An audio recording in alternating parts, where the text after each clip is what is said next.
All right, welcome back. It is the JFK Assassination Audit. This is number 69. It's going to be for March we're working on. We're going to get back into Mexico City and David Atlee Phillips. Believe it or not, he was actually given a soldier's burial, I guess. David Atlee Phillips, there he is, served in World War II. Born 1922, died 1988.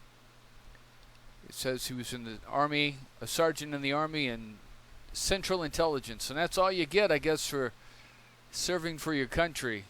You'd think you'd get a gold plaque or something. Anyway, we'll just read this little blurb they say about him. It says, David Atlee Phillips, who spent 25 years undercover for the CIA and resigned as chief of Latin American and Caribbean operations to plead the agency's case in print and lecture circuit, died at his home in Bethesda, Maryland. He had been suffering from cancer and was 65. When he retired early in 1975, morale was low at the CIA over charges that it engaged in illegal domestic spying. He made himself a public defender of the CIA, rebutting what he termed the snowballing innuendo. Well, there's plenty of evidence to show that they were doing bad things. So if you don't want to get snowballing innuendo, don't conduct bad operations and illegal operations. It says to support the effort, he formed the Association of Former Intelligence Officers, recruiting members from the various intelligence agencies to explain to the public what the work was all about. He had been involved in, there's really no explaining. It's just spinning. Because you can't spin the truth. Well, I guess you can. But anyway, he had been involved in clandestine operations in Guatemala, Cuba, and Chile from the 1950s to the early 1970s. He became the founding president of the organization. It made its headquarters in Northern Virginia, not far from that of the CIA at Fort Langley. He strongly denied insinuations that his group was just a cover ploy financed by his former employers, saying that his income was derived from lectures and from his writings. You're right. In 1970, he was called to Washington to lead a special task force assigned to prevent the election of Salvador Allende of Chile. Allende was killed in a military takeover in 1973, and he said that he resigned from the CIA, played no role in the coup. He said that his decision to retire was influenced by personal concerns. He and his second wife were raising 7 children. And then, I wonder, do you tell your children when you're in the CIA like that? Anyway, had come to tell another 15-year-old that her father was really a businessman. Oh, okay. Or in the Foreign Service. Of course, it was his 5th time around, and his admission to cloak and dagger existence, he reported, drew the response, "But that's dirty." He said the 4 older children had seemed pleased to have an intelligence agent for a father, and reaction of the 5th seemed part of the current misconception about the CIA, period. He was born in Fort Worth, Texas, and attended William and Mary College and Texas Christian University. That's right there in Fort Worth. He was tall and ruggedly handsome and became an actor in New York City, but World War II intervened. He served as a nose gunner in the Army Air Force, was shot down over Austria, but made it back to Allied lines after escaping from a German prison camp. After the war, he resumed his studies in Chile and recruited by the CIA during a brief stint as editor of the English language newspaper. It's almost exactly like Audit was doing. By 1950, he later confirmed he was working full-time for the agency. He was present with the CIA with President Dwight Eisenhower's blessing, toppled the government of Jacano Arbenz Guzman in Guatemala in 1954. He was a lecturer in Havana and businessman in Lebanon before going to Washington in 1960, when the CIA planned to duplicate the Guatemala feat in Cuba. An effort that floundered at the Bay of Pigs. He served as station chief in the Dominican Republic and Rio de Janeiro. His last assignment was the head of the Western Hemisphere Division, during which he said he ordered agents from Chile to distance themselves from the people plotting to overthrow Allende, a Marxist. which is bullshit because we were paying through the CIA and through Bishop the generals to overthrow and kill Allende. Anyway, he wrote a breezy and anecdotal account of his career in the Night Watch, 25 Years of Peculiar Service, which appeared in 1977. He was buried in Section 7A of Arlington National Cemetery, a short distance from the Tomb of the Unknown Soldiers and the Memorial Amphitheater. All right, we're back. So, I've scoured the internet for any kind of documents on David Atlee Phillips, and although I found some documents, there's not a lot of old documents. It's all from like the 70s, which is kind of interesting from the House. This is from the House Select Committee on Assassinations here. It's interesting that, I found testimony from on the internet, on Google, of the Russian translators in Mexico City. I found testimony of the station chief at the embassy for the CIA on Mexico City. I found testimony from employees, secretaries, all kinds of people involved with the CIA in Mexico City. But the person that was appointed the head of covert operations for Latin America and Cuba in Mexico City, David Atlee Phillips, appointed the day before, or a couple of days before Oswald goes to Mexico City. There's absolutely no documents dating from that era.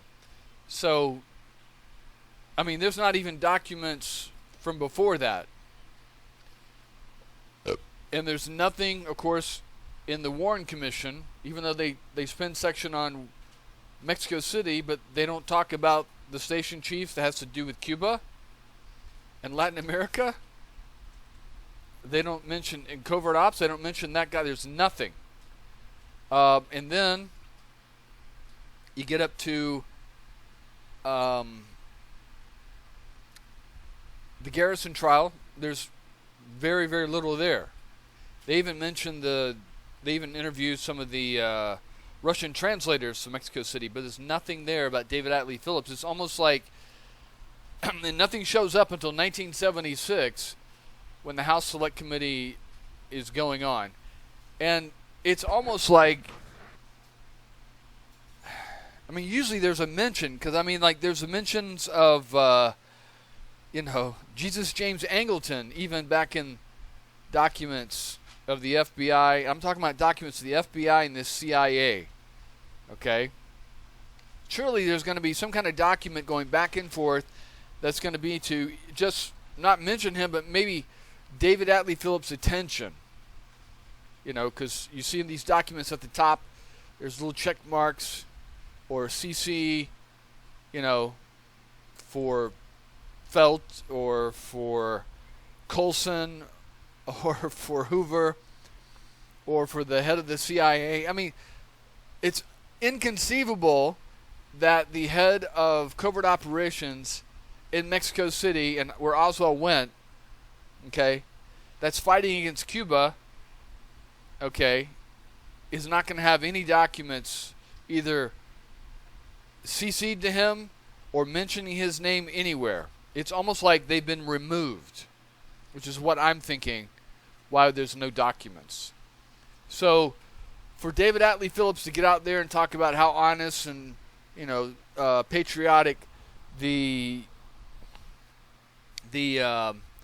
CIA is and people like him are, you have to wonder, like I said, you got this house that's been burnt down. There's going to be all this other evidence that talks about the existence of the house, the mortgage for the house, the foundation for the house. Even if you burn the documents down, there's nothing. There's absolutely nothing, even the surroundings about it. It's very, very bizarre. It's like someone, like I said, someone has gone in and completely destroyed and removed all the documents related to David Atlee Phillips. The only person to have access to that would be David Atlee Phillips.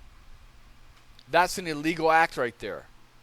That's also an act of someone who did who committed illegal acts.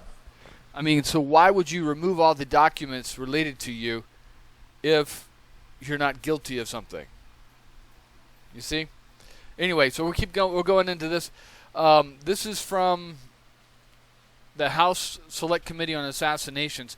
It's interesting about this document, this testimony here, that even though this was done on November 27th, 1976, none of this was released until the ARB legislations happened in 1992.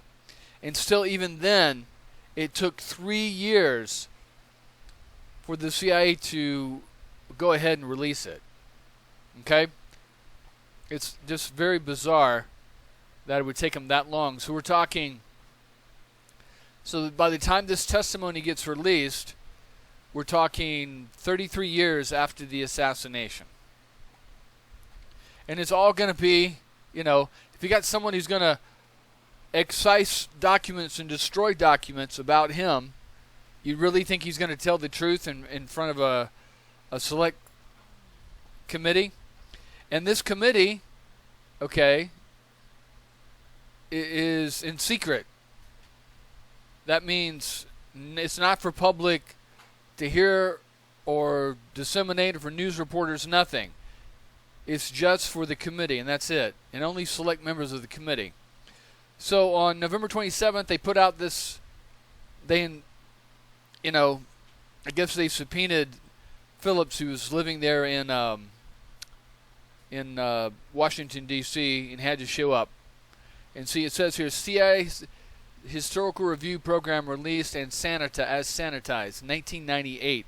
So they didn't even release it until 1998 to NARA, which is the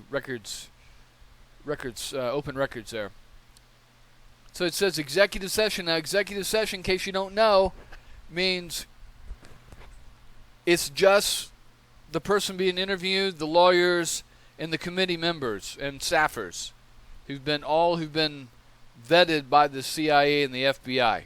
There's no one else. No public, no other members of Congress who's not on that committee. They haven't been vetted, and especially no news media. Anyway, so and they did it on a Saturday too. Very interesting. It says the subcommittee met pursuant to notice at 10:14 o'clock a.m. in room 3342, House Annex Number 2. The Honorable Richard Pryor presiding, chairman of the subcommittee. Present were Representative Pryor and Thone. Only two members there. Also present were Richard Sprague, chief counsel, and director Kenneth Bruton, who's a counsel, Donovan Gay, chief researcher, Richard Feeney, Jonathan Blackner, Jeremy Ackers, Linda Carners, Jackie Hess, Robert Ozer, committee staff. So very, very few people would hear this executive session. So it says proceedings. Mr. Pryor, the subcommittee of the Kennedy assassination and the House Select Committee of Assassination will come to order. Congressman Thone and myself, Congressman Pryor, we have a quorum that satisfies the rules to take testimony. This session will be an executive session. It will be a closed session. The chair notes that Mr. Thone disagrees with the executive sessions and principles, and that the court respects his opinions on these. So we've got congressional members that are disagreeing that this testimony should be an executive session. Chairman Downing, however, has requested that this be a closed session. Therefore, the chair declares this session closed. The purpose of this session is to review testimony of Mr. David Phillips and Mr. Sprague. If there are no other preliminary matters, I will swear the witness at this time. Mr. Sprague, thank you, Mr. Chairman. Mr. Phillips, would you put your left hand on the Bible and raise your hand? Raise your right hand. Do you solemnly swear that the testimony that you are about to give before the House Select Committee on Assassinations will be the truth, the whole truth, and nothing but the truth, so help you God? Mr. Phillips, I do. Well, there's perjury charge number 1 right there, because everything he says from here on is fabrication and lie. Thank you, sir. If you will have your seat, Mr. Sprague, I will turn the questioning over to you. Thank you, Mr. Chairman. Will you state your full name? David, and it's interesting, maybe this is the stenographer error here, but it says David Apley Phillips when his name is David Atlee, A-T-T-L-E Phillips. And your present address, 8224 Stone Trails Drive, Bethesda, Maryland, 20034. Now, I looked that up, and here it is. Here's his address here, his nice little house. And nice little quiet American street. And as you can see here, hold on one second. And geography is always so important. I don't think it's emphasized enough nowadays, but I find it always very important. You see how he's in Bethesda here, which is right across the river from where the CIA headquarters are right there. So even though he's not in the CIA in 1976, he's still close to his buddies. Like, you know, they say, see, once CIA, always CIA. Of course, he's got other buddies here in Georgetown. Also, at this time, well, I think Hunt was in prison at this time, but Hunt also lived in Bethesda. So you got a lot of people from the CIA living there. All right. So it says, Mr. Phillips, you understand that the laws of perjury will encompass all testimony given by you under oath at this hearing. I do, sir. Have you ever been a member of the Central Intelligence Agency? I have, sir. And when did you commence as an agent of that agency? In 1950. And I remember he was in Latin America, in Chile, and he was running one of these news organizations down there, like, you know, all the or CIA contractors do. And then he was asked to join the CIA after that. It says, how long did you remain an agent of the CIA? 25 years. And your departure, was that a retirement? I retired in May of 1975. So right now it's November of 1976. He's retired about a year and a half. Now, during this period of time that you were an agent of the CIA, were you at any time assigned to work on behalf in Mexico? I was, sir. And what year did you commence working in Mexico? The assignment was in September of 1961. I arrived in September of early August, as I recall. Now, there's two assignments there, okay? So,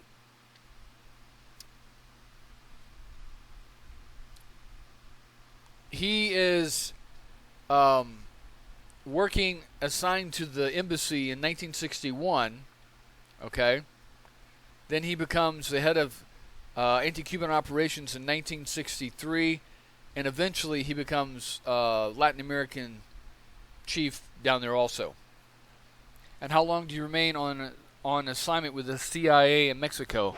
Until early of 1965. Now, commencing with your assignment in 1961 by the CIA to Mexico, what were your initial duties? During the first part of the 4 years, roughly my job was involved propaganda and that sort of business. You see how he's really short, doesn't really explain what that is. But they're going to ask him, could you explain what you mean by that? Mexico City has the Cuban embassy there, which was active during the 1960s in attempting to assist Fidel Castro in exporting his ideas of revolution in Latin America. And it was the U.S. government's policy and CIA's practice to counter that when they could. That was largely the extent of that. So he's looking at Cuba and the Cuban embassy, and Oswald, who goes on to assassinate the president, is trying to get into Cuba, is going to the Cuban embassy, and there's no mention of any paperwork with Phillips' name on it heading that section from that era. I find that almost impossible to believe. When you say counter, what were the nature of the things that you did to counter? By assisting journalists, for instance, to write the kind of things about the United States supporting groups who were in effect groups which were anti-Castro. So what he's talking about is Operation Mockingbird. He's talking about, we have journalists who, either through patriotism or most likely pay, writing favorable articles towards the United States in Latin America and against Cuba in Latin America. This would be what Godot's doing, and this also would be what other people are doing down there. It says, did any of that support involve those groups committing acts of violence against the Castro regime? They did not, sir. How long did you remain with this kind of duty that you have just described? Roughly 2 years, until about mid-1963, 73, 63? I'm sorry, sir, 1963. So he's a Freudian slip. He knows he was involved with all these things, okay, up until he retired. He's probably still involved with them, even while he's speaking there, okay? Maybe not of Mexico City, but you see, this is where they can be really tricky and really smart, is when you answer questions from committee members like this, you only specifically answer little about what they're asking. You don't expand on it for them. You don't help them out. You make them do the work. Okay? All right, we'll keep going. When you say approximately mid-1963, to the best of your recollection, what months are you talking about? I believe it was July or August. You see how he says, boom, I stopped right before Oswald went down there. I'm not absolutely positive about that. Now, at that time, you were given a different assignment. That is correct. And what was the nature of the new assignment? I was asked to take over what we were known as Cuban operations of Mexico City Station. So, right before Oswald gets down there, okay, he switched over to Cuban operations for Mexico City. But there's no paperwork, there's no documents with his name on it or CCing to him about Oswald and the Cubans or the Russians. Again, I find this absolutely impossible to believe. They've gone in and sanitized the paperwork is what they've done. Because his name, and the reason why there are other people's names on documents for the FBI and CIA from Mexico City is because they don't have control of that paperwork. Okay? The reason why you got a mention about the translators, the Russian translators, and the people who heard the phone calls, and the cameramen, is because they don't have control. He's controlling that station, so any references to him, he is sanitized out. So even the head CIA station chief there in Mexico City wouldn't even know about these things, okay? It says, now how long did you remain in charge of the Cuban operation in Mexican station of the CIA? Until my departure in early 1965. It says, now when you were asked in mid-1963 to take over for Cuban operations, who was it that made the assignment for you? The CIA officer who recently had been appointed, the chief of CIA operations based with his headquarters in Washington, visited Mexico City, spoke with the station chief in Mexico, recommended that I change to a new job. And who was that? His name was Desmond Fitzgerald. The chief of station was Win Scott. Now we're going to come across Win Scott later. And would you explain what the nature of the new assignment was, which, as I take it, then had for the remainder of your tour in Mexico? It was to know what the Cubans were doing in Mexico City, specifically in their embassy, to try to obtain as much information as possible about their intentions in Mexico and Latin America, especially to know what was going on in and around the Cuban embassy. All right. So let's hold on one second. So let's just conveniently recap what we found out here, okay? So let's see.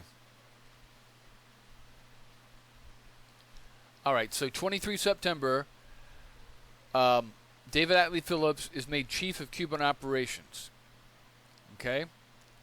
And then we'll go down the timeline some more. 24 September, Maurice Bishop, the very next day, Maurice Bishop Antonio Vaciana sees he's going to his meeting with his handler, Maurice Bishop, in Dallas. And he sees Maurice Bishop speaking to Oswald, and Oswald leaves. And then Oswald heads down to Mexico City, okay? And let's see, that would have been the 24th. So Oswald cashes his unemployment check in New Orleans on the 25th. And late that evening, he heads to Mexico City. Or excuse me, the next morning, the 26th, he heads to Mexico City. He arrives in Mexico City on the 27th. And then on that same day, okay, a pulse camera is secretly placed at the entrance of the Cuban embassy. Probably on orders.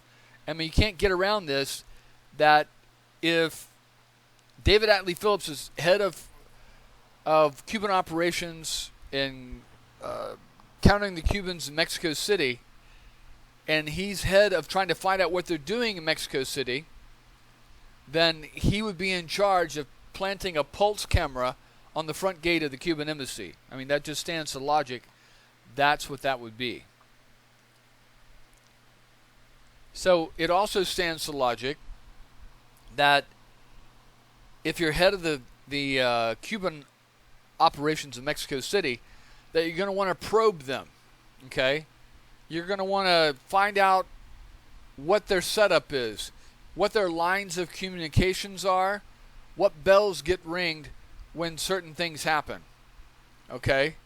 So you send down, you got one of your operatives who's not a CIA employee, you want to send down a nobody, someone who's working contract for you, like Oswald, or you've been referred to Oswald by someone else who you're working with, okay? Say Gadot, or say this, or say this John Howard Bowen, okay?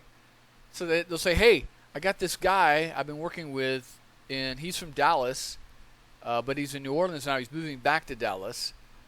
You could use him. You could use some money, too, to test this Cuban operations that you got. And so, like I said, they're sending Oswald. This, it seems like to me, pretty obvious that if you became head of the Cuban operations in Mexico City, you want to find out what the Cubans are doing. You want to find out their lines of communication. You want to go down there. You want to send something down there to shake them up. Because if they're just doing their normal routine, you're really not going to notice much. But if you send a ringer down there, like Oswald, to act crazy, to stir up things, saying he wants to get to Russia, he wants to get a visa to Cuba to get into Russia, that's going to, and they're going to, the Cubans are going to communicate with the Russians are going to tell you the guy was in Russia before and then he left and he's crazy. That's going to get them talking, and that's going to get them on the phones, on the telex, on the secret radio dispatch machines that they're using, and that we're monitoring. And then that's going to give you a chain of command, like who it goes up to and who it comes down to. Okay? So that's what Maurice Bishop, David Atlee Phillips is doing with Oswald. They're also setting him up for later on to take the fall for the assassination. That's what they're moving him to Dallas. Okay? You notice that Kennedy isn't going to New Orleans, he's going to Texas. They find out about Texas about a week before Oswald gets sent from New Orleans to Mexico City. How convenient.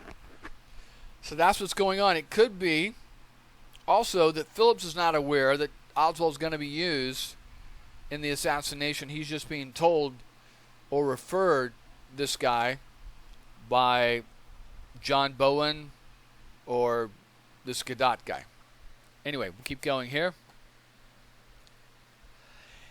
It was to know what the Cuban, I'm going to repeat this again, it was to know what the Cubans were doing in Mexico City, specifically in their embassy, and to try to obtain as much information as possible about their intentions in Mexico and Latin America, specifically to know what was going on in and around the Cuban embassy. So that's what you find out, is you find out their chain of command, how they're communicating, who they're communicating with, who's responsible for what, okay? Because once you know that a memo goes out and it goes to this person and that person and this person and that person, you know to watch those people. And if they're in Mexico City, you're putting tails on them, find out where they're going and who they're talking to and what they're communicating, what their daily habits are. That's how it works. Okay? And now, where was the Cuban embassy located? I believe I recall the name of the street was Calle Insurgentes, which is several blocks off the main street in Mexico City. Now let's find out if this embassy we were looking at is the same embassy that they had in 1963. Hold on one second. Alright, so yeah, like I thought, this is Avenida Insurgentes here. This is the Cuban embassy here. So there was an old embassy here, and this is, yeah, that was a newer embassy like I thought. That looked pretty damn new. Alright, keep going, a couple more pages and then we'll stop. Let's see. So again, I don't know how to repeat this again and again. If you're trying to find out what they're doing or where they're going, you want to send in something to shake them up. Make them make phone calls. Make them send telexes. Make them send, they'd be sending emails nowadays, but they had their own version of Airtels and telegrams and secret, encrypted communications, whatever they had back then.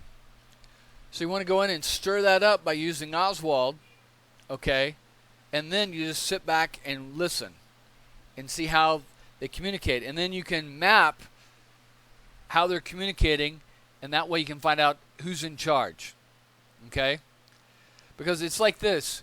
You got an embassy staff, but you don't know who is intelligence, who's on the intelligence, Cuban intelligence. Because it's not like they're going to wear a uniform, okay, or wear a badge.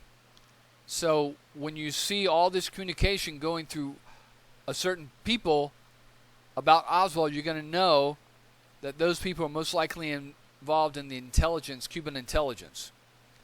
All right, so how are the Cuban... Okay, let's see. And what is the proximity to the Russian embassy? Rather close. When you say rather close, what do you mean? A few blocks, as I recall, though not many.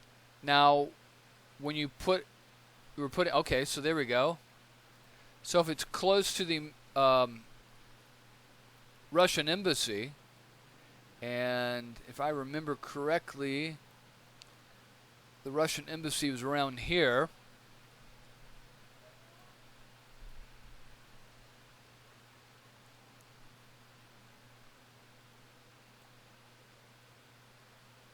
Yeah, okay. Alright, so yeah, that's a new embassy that like I told you, that did look new, newer to me, like built in the 70s.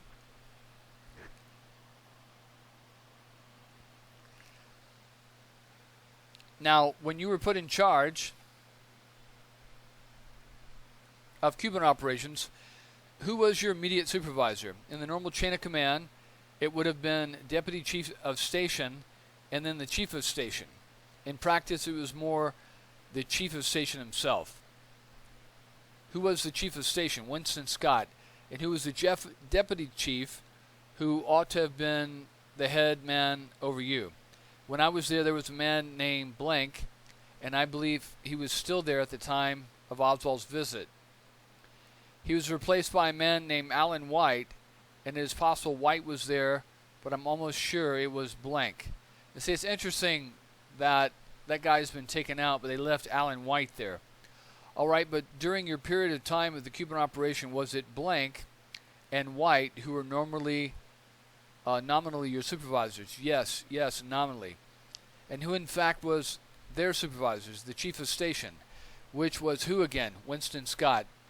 And was he the actual supervisor over you during the entire period you were in the Cuban operation? Yes, he dealt pretty much directly. So let me explain something here. Just because there's a CIA station chief doesn't mean that Phillips is going to tell him everything. Okay, because Phillips was appointed there by someone else in D.C. So he's probably running communications with that person and giving Winston Scott minimal information.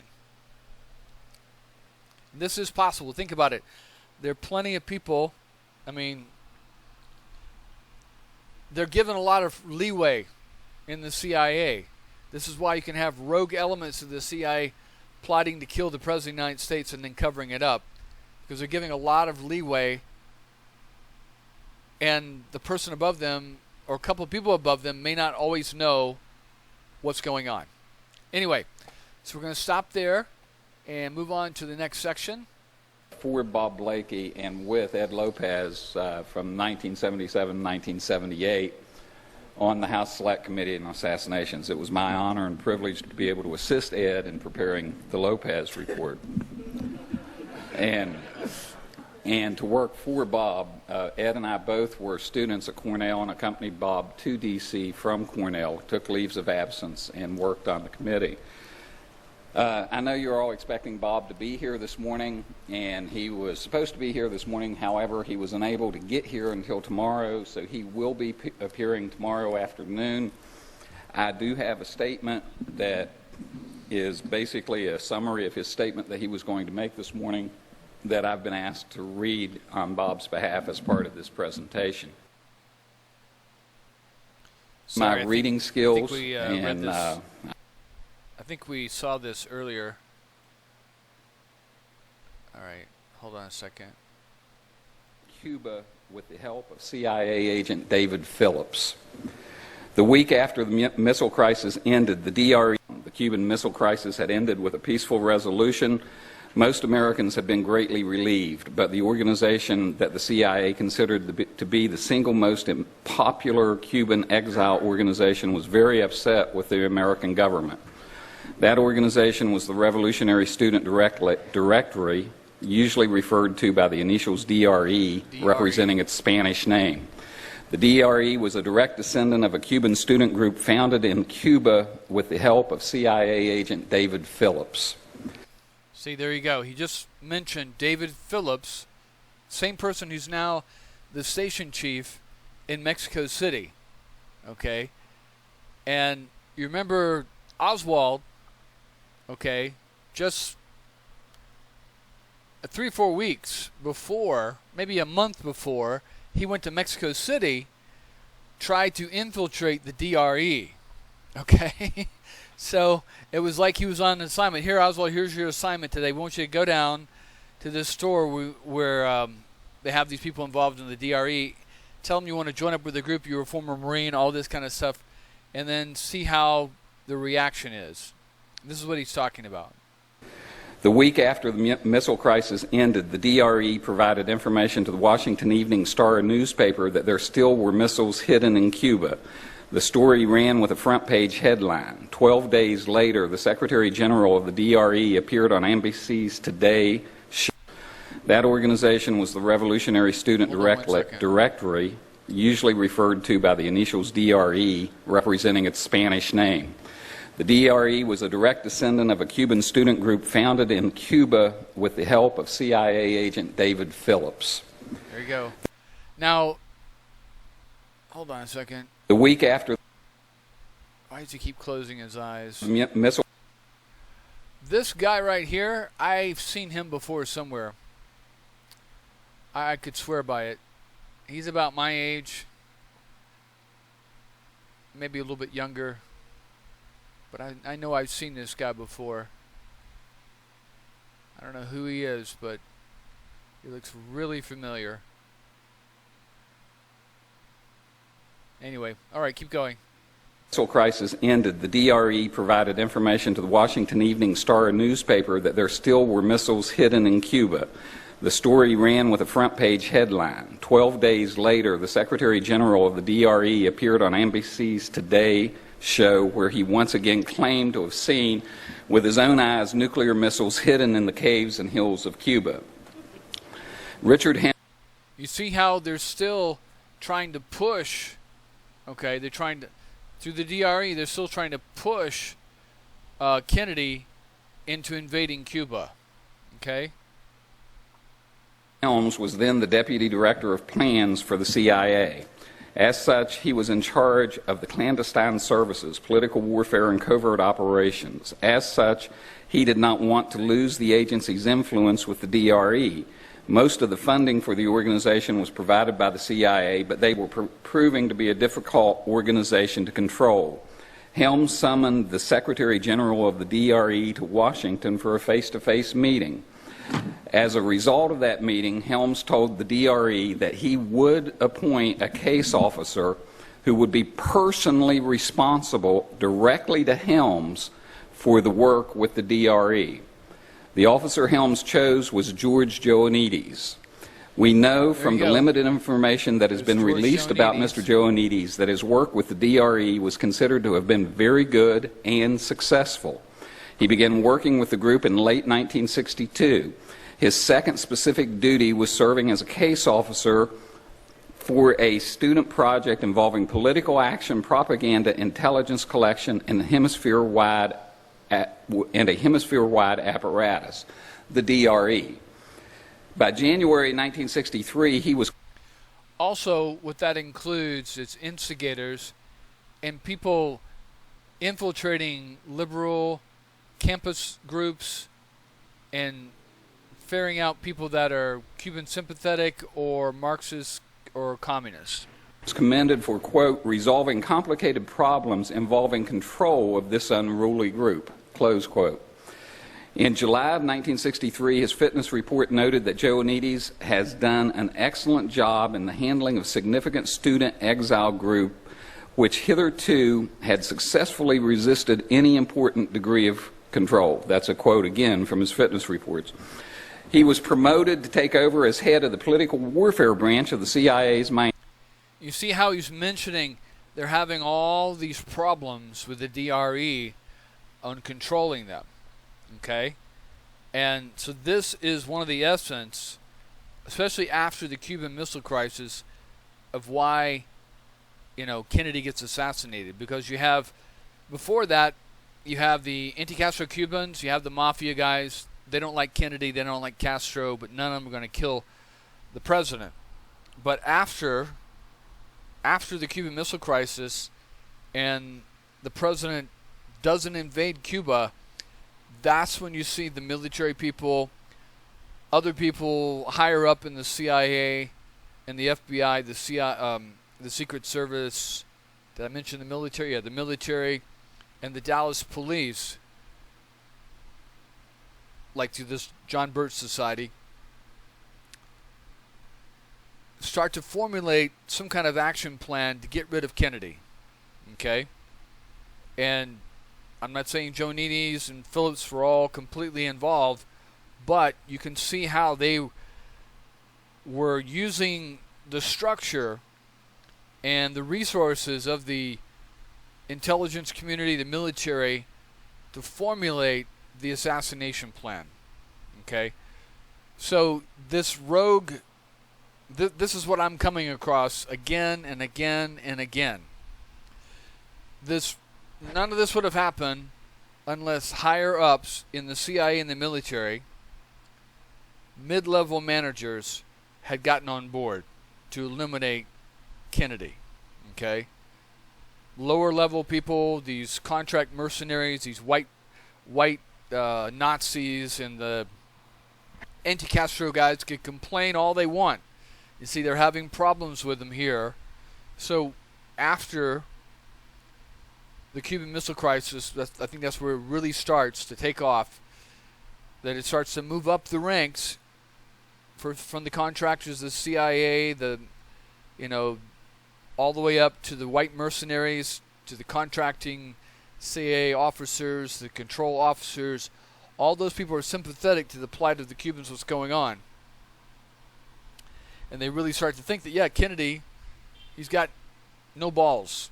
So he may even be a secret communist or been turned sympathetic, blackmailed, something. So we got to get rid of him. Okay? This is when I think it's like a slow creep from October of 1962 to August of 1963.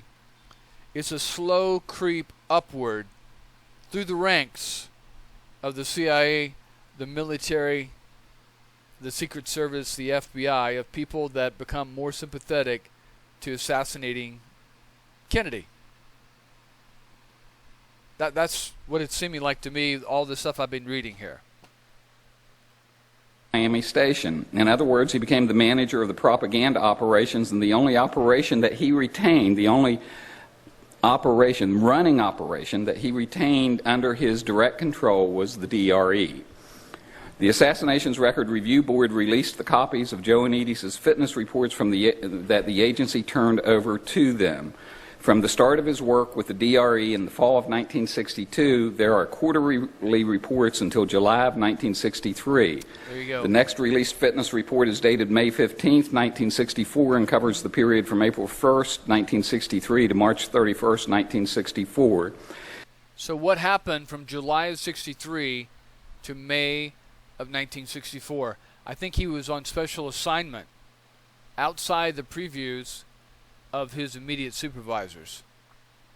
In that time, he has been promoted again to head the covert action branch of the Miami Station while remaining the senior case officer for DRE.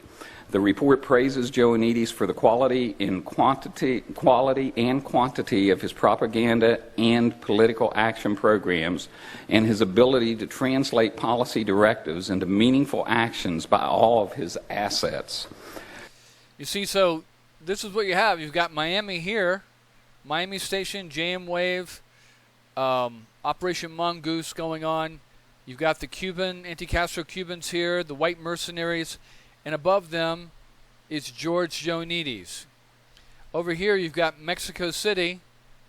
You've got all these secret operations running out of Mexico City that they can't legally run out of Washington and Langley. So they're running all their illegal operations out of Mexico City. You've got David Atlee Phillips, and then, lo and behold, you have Oswald showing up right there in Mexico City. As most of you know, it was in this period, in August of 1963, that Lee Harvey Oswald had an encounter with the DRE's representatives in New Orleans. There you go. That encounter resulted not only in widespread publicity in New Orleans at the time, including newspaper articles, television coverage, and radio interviews. It also resulted in the first reports trying to tie Lee Harvey Oswald to Castro after the assassination of John Kennedy. DRE had their information the day of the assassination, and it was covered in both the Miami Herald and the Washington Post the next day, headlines in both papers. The DRE published the details of what they knew in their own paper that week. The CIA never told the Warren Commission about their support of or work with the DRE in 1963. To my knowledge, the CIA never told the Church Committee about it. Wow. The ARRB asked the agency about DRE at the suggestion of Jeff Morley. The CIA initially told the ARRB the same thing they told me and the HSCA. The agency had no employee in contact with DRE in 1963. Wow.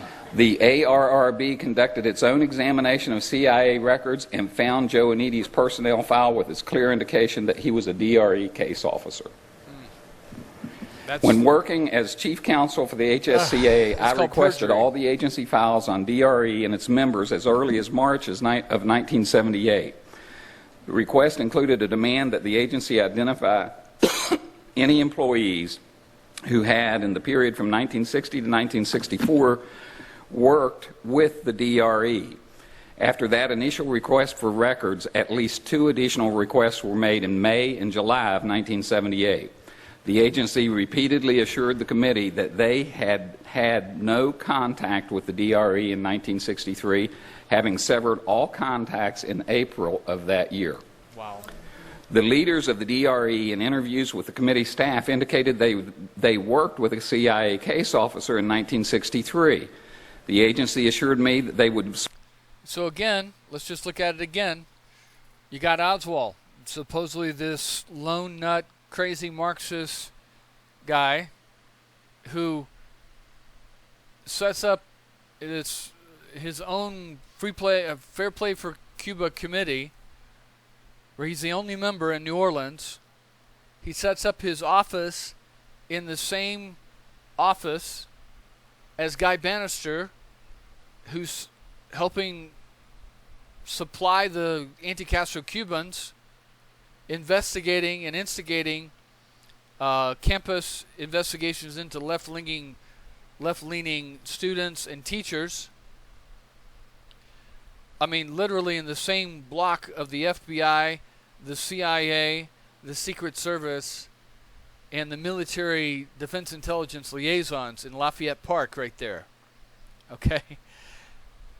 And, you know, and then he's working for Riley Coffee Company, who has close connections to Guy Bannister and the CIA. So it's just inexcusable that the Warren Commission, we're going to get into this later, when we get maybe a few years from now, when we get to the Warren Commission, to find out who in the Warren Commission was investigating Oswald's New Orleans connections. And I'm sure we're going to find out a lot of really surprising or not surprising things about how close they were to the CIA. And here we go. Search their records and try to identify such an officer. The agency employee who contacted me to advise that they could find no record of any such case officer was George Joannides. There you go. He did tell us, however, that he would keep looking. And he did. So did you hear what they said? These two guys were able to go over to the CIA headquarters and sit there and offer or and order paperwork. Okay, oh, we want to look at this, we want to look at that. But after a few months, they were sent away from the CIA headquarters back to the Congressional Building, and then their liaison with the CIA became George Joannides, the same guy who was overseeing, okay, the Miami anti-Castro operations. And they weren't told that's what he was and that's what his assignment was.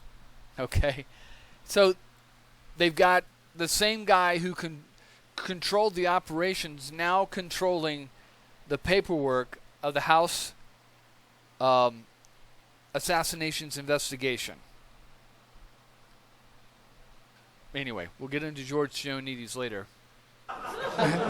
George Joannides was brought out of retirement by the agency to specifically work as a liaison with our committee. He was specifically tasked with dealing mainly with Dan Hardway and Ed Lopez, but he lied directly to me. A lawsuit by Jeff Morley sought to force the CIA to divulge more of its files on Joannides. In the course of that lawsuit, a sworn affidavit revealed that Joannides was working in an undercover capacity during his time as a liaison to the committee. Joannides and the CIA effectively frustrated the HSCA investigation into whether the agency had any involvement with those who may have had a hand in bringing about the death of John Kennedy. Had the agency told the truth about George Joannides, he would have been called as a critical witness. He would have been deposed, and he would have likely testified in executive session. If they had not delivered the records, and he would have lied just like David Atlee Phillips has been doing. The records would have been subpoenaed. I know that Dan and Eddie believed that he ended any effective investigation that they were undertaking. They complained bitterly at the time about it at the time. I should have listened to them. That makes me and Eddie feel real good now. But Now, 40 years later. Admiral Stansfield Turner, the DCI, the Director of Central Intelligence, in a letter to Chairman Stokes on November 10th, in bringing about the death of John Kennedy. Had the agency told the truth about George Joannides, he would have been called as a critical witness. He would have been deposed, and he would have likely testified in executive session. If they had not delivered the records would have been subpoenaed. I know that Dan and Eddie believed that he ended any effective investigation that they were undertaking. They complained bitterly at the time about it at the time. I should have listened to them. That makes me and Eddie feel real good now. But all right, here's another one. I'm looking in the background here. I don't see this guy right here. Looks very familiar also. I believe I even met him at Dealey Plaza. Hold on one second. Actually, yeah, I believe that's Robert Groden. I met him in 2007. I was on my way from Portland to Israel, and I stopped in Dallas, New Orleans, and Miami along the way. But yeah, I met him in Dealey Plaza. He was selling his DVDs. I bought a bunch of his DVDs. Really nice guy. I think he probably thought I was some kind of CIA or Mossad or something like that, but who knows? I don't know. Because he talked really like cautiously to me. He looked like very suspicious of me. But anyway, I was always been interested in the JFK assassination. I remember I was like 18, 17? No, I was 18. And I was going into the military. I was down at MEPS in Atlanta. And I just remember you sat there all day for a couple of days, and I remember reading, it had to have been a copy of the Warren Commission, one of the volumes of the Warren Commission I'd gotten from a friend of mine who's got it from his dad, who was from Boston. They were from Massachusetts, and I remember seeing that, and I thought that was interesting. But that was like when I was like 18, and of course I got more interested when the JFK movie came out, and just been reading and reading and reading ever since then, and finally decided to just start doing these YouTube videos and just put together what I've learned, which I've actually learned more in the last 6 months than I've learned, or year, than I've learned in the last 20-something years. Anyway, all right, we'll keep going. All right, so this is the South African Embassy. As you can see, it's just west of the Temple Malur. Yeah, right there. And then the Russian Embassy is like down here. And actually, I think it's right down the street. Now, I think the Cuban Embassy is over here. Anyway, this is the God's Eye view. Let's take a look close up a little closer here. Yeah, there it is. That's going to be it right there. Let's see if we got any pictures inside. Got 12 photos.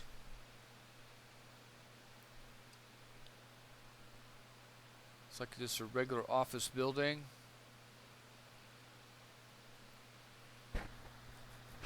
Okay, so this is going to be one of those embassies that's inside an office building that's not a standalone building there. They're just renting an office. Again, South Africa doesn't have a lot of enemies or people that are terrorists that would be attacking them, so their level of security is going to be a lot lower. But okay, here's street view. Yeah, so they've got your standard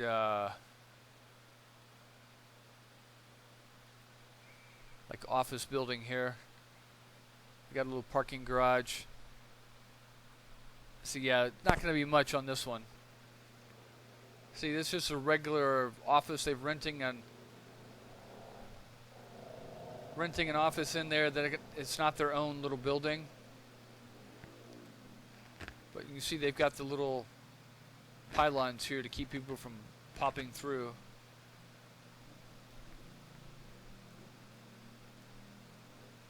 There's not going to be much of anything in as way of surveillance, I would think. But yeah, that's it on that one. So we'll just keep going another 10-15 minutes on espionage. All right, so it says today spy agencies target illegal drug trade and terrorists as well as state actors. Between 2008 and 2011, the United States charged at least 57 defendants of attempting to spy for China. China is also one of the largest state-sponsored importers of drugs into the United States and Canada.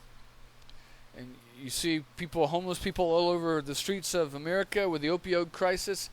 That's Chinese intelligence working its wonders on America. See?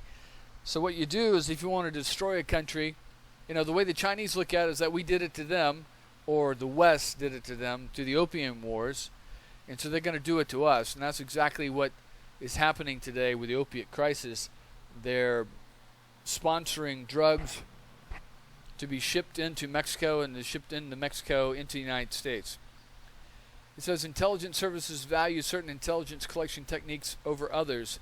The former Soviet Union, for example, preferred human resources over research in open sources, while the United States has tended to emphasize technological methods such as Signet and Mnet. In the Soviet Union, both political KGB and military intelligence GRU officers were judged by the number of agents they recruited. And I think that's one of our downfalls right there, especially like what happened in Afghanistan. We didn't have enough people telling us what was going on. We tried to listen to their communications, and the Taliban and ISIS don't have a lot of signal communications, okay?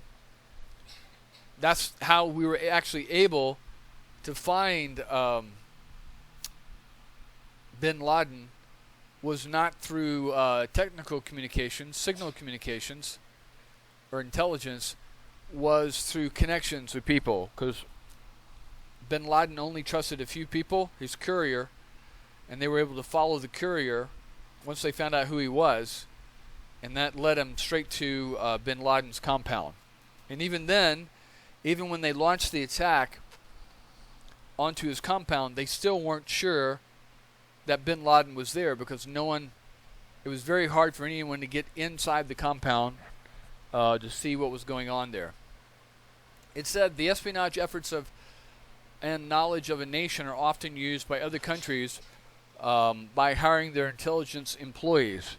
That means finding a mole either inside their embassy or inside one of their agencies or military. The United Arab Emirates is one of the major countries relying on this technique, where they've hired the former employees of the U.S. National Security Agency and the White House veterans. Some of these agents were hired to hack the Emirates' former rival nation, Qatar, its royals, and even FIFA officials. Others are asked to conduct surveillance on other governments, human rights activists, social media critics, and even militants. However, the spying efforts of the UAE by using the Americans was used to target the U.S. itself, including former First Lady Michelle Obama. Now, what the Chinese are doing, they're also opening up these secret police stations, I guess you could call them, inside almost every country in the world, and they're using that station to monitor their own Chinese nationals or people that have fled China and are living in those countries, and to scare them or to gather intelligence on them or to intimidate them. In September of 2021, 3 former intelligence officials from America admitted to working for the United Arab Emirates dark matter for hacking companies, servers, and electronic devices, including the computers and servers in the United States. According to court documents, 3 operatives, Daniel Garrick, Ryan Adams, and Mark Baker, helped Emirati intelligence operatives with advanced cyber technology to assist them in breaches directed at potential enemies or political rivals. The dark matter also hired several other former NSA and CIA officers at salaries worth hundreds of thousands of dollars a year. Now, one thing the Chinese are doing is that since 90% of all the computers made in the world and cell phones are made in China now. They're putting in malware or spyware inside the computers, okay, that you wouldn't know about because it's part of their software, and it would look just like regular software. And to try to remove it also would also damage your computer. But these are called backdoors. The Chinese are putting in these backdoors into these computers, into these cell phones, and when they get them out, they're geolocating these. Their intelligence services geolocating these computers and these cell phones, and finding out if the person using that cell phone or the person using that computer, it would be a good intelligence hack. Okay, and so then they're activating cameras, they're recording. They're activating malware that records all the information and sends it back to some intelligence operative. Also, very stupidly, all these companies, Facebook, Google, Microsoft, all these companies are so stupid to set up headquarters, in China, and then the Chinese are hacking these executives over there and finding out technological information to further their own technology in their own companies. They're stealing information is what they're doing. Also, the Chinese are very, very smart. I was getting a lot of these on my Facebook until I started just basically reporting all of it. And I don't get as much now, but you'll see like these little commercials with these games. It'll say, "Hey, download this game, and you can get money in your bank account." Okay, and then people are stupid and they download the game, and then they may get a few dollars every week into their bank account. But what that download is doing is hacking their phone, using their camera, recording all their web browsing information, all their telephone calls, all their texts, all their messaging and stuff like that. They're sending it back, and they're looking for keywords to see if that target is intelligence worthy of being monitored more closely. And so it's sort of like a buckshot technology way of finding targets. Okay, it's I'm not saying it's the best way, but it's one way of getting targets without actually targeting someone and sending people out into the field. You can just send this little game and people download it, and then you check their phone, you check their computer, and see if there's someone, if this person is worthy of being, being given enhanced surveillance, I guess you could say. It says, in August of 2002, Ahmed Abu Amo, and the Russians are doing the exact same thing too. They're not as effective as the Chinese are. A 44-year-old Twitter employee was found guilty of spying for the government of Saudi Arabia. Prosecutors said he had been accessing the email accounts and phone numbers of all accounts that were writing negatively about the Saudi regime. For the time he worked for the firm, from 2013 to 2015, Abu Amo had been passing private user information to Saudi officials associated with the government. In exchange, he received a luxury watch and hundreds of thousands of dollars. For almost a year, Abu Amo took bribes that were around 3 times his annual salary, citing which a prosecutor said that kind of money is not for nothing. Other charges against him included money laundering, falsification of records, and account of wire fraud. Now, I'm sure there's a lot more that's going on all around the world. Anyway, so we're going to stop here. The reason I'm doing the espionage section is because we're talking about, espionage. We're talking about Maurice Bishop, David Atlee Phillips, all these things, and so I figured that we would connect those terms with what we're reading about. All right, I'm going to end it here, and we'll pick it up again tomorrow. All right, take care.